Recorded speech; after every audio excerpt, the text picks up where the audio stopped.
My name is John Mearsheimer, and I teach at the University of Chicago. My area of expertise is international relations. I'd like to say a few words today about the Julian Assange case.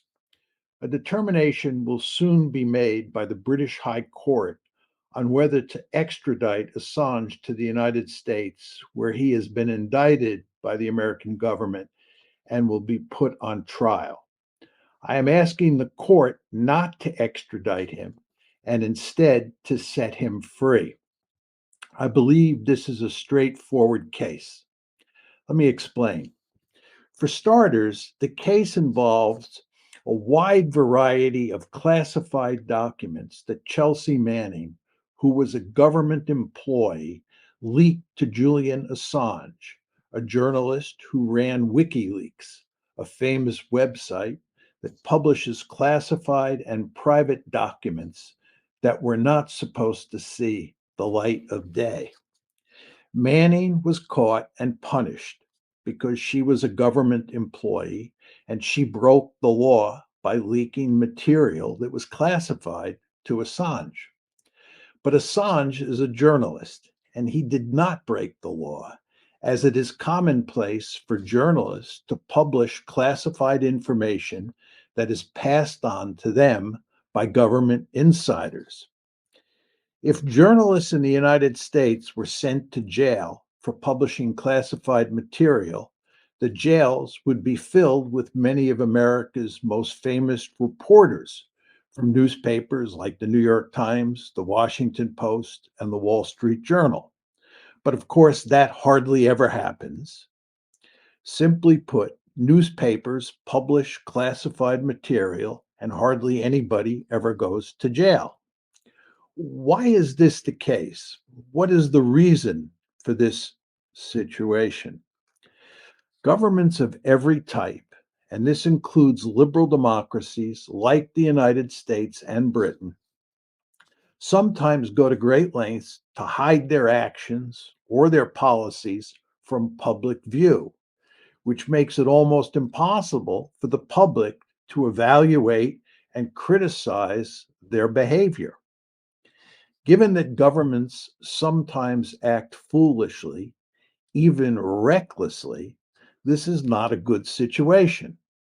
Thus, a rich tradition has developed over time in the United States where insiders leak information about classified policies to journalists who publicize the information so that the public can evaluate it and push back hard against misguided policies.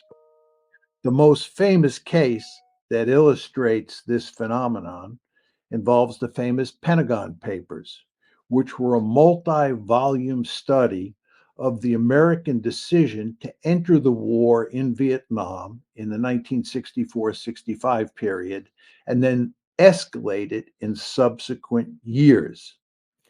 Daniel Ellsberg, who was an insider and had access to classified material, leaked the papers in 1971 to the New York Times, which subsequently published them. The story in those documents was starkly at odds with what the Johnson administration had been telling the American people about U.S. policy in Vietnam.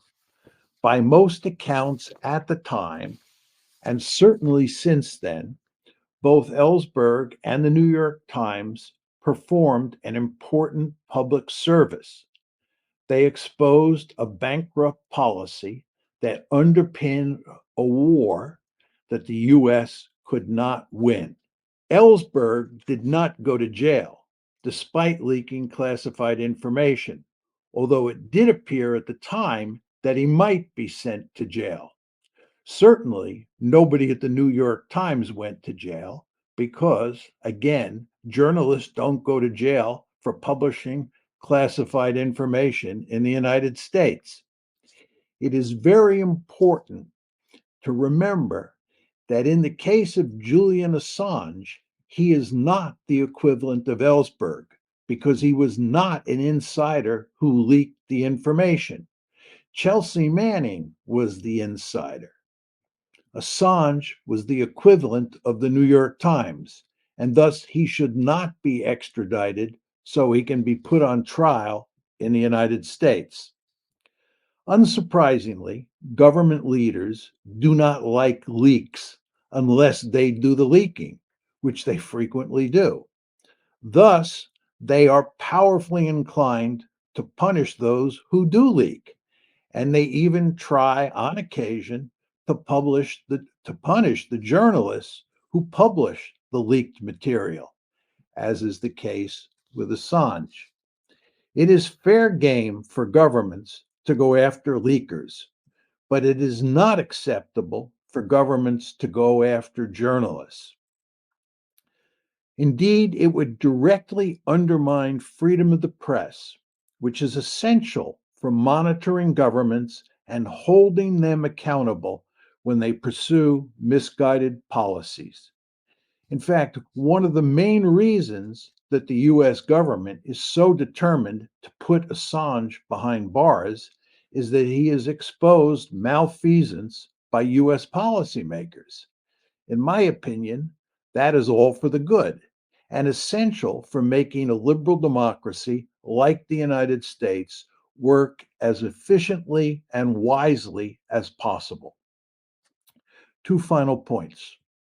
First, it is important to emphasize that nobody was hurt because of the documents that Assange published. Nobody's life was put in danger because of what he posted on WikiLeaks, and certainly nobody was killed. For sure, the misguided actions of many US policymakers were exposed because of what Assange did, but that, in my opinion, is all for the good. Second, Assange has already paid a huge price for his actions. He has effectively been in prison for years. Sending him to the United States, where he is likely to be convicted and sentenced to a long jail term, would be a case of cruel and unusual punishment. For all these reasons, I respectfully ask the British High Court not to extradite Assange to the United States. In my opinion, that would clearly be the right decision. Thank you.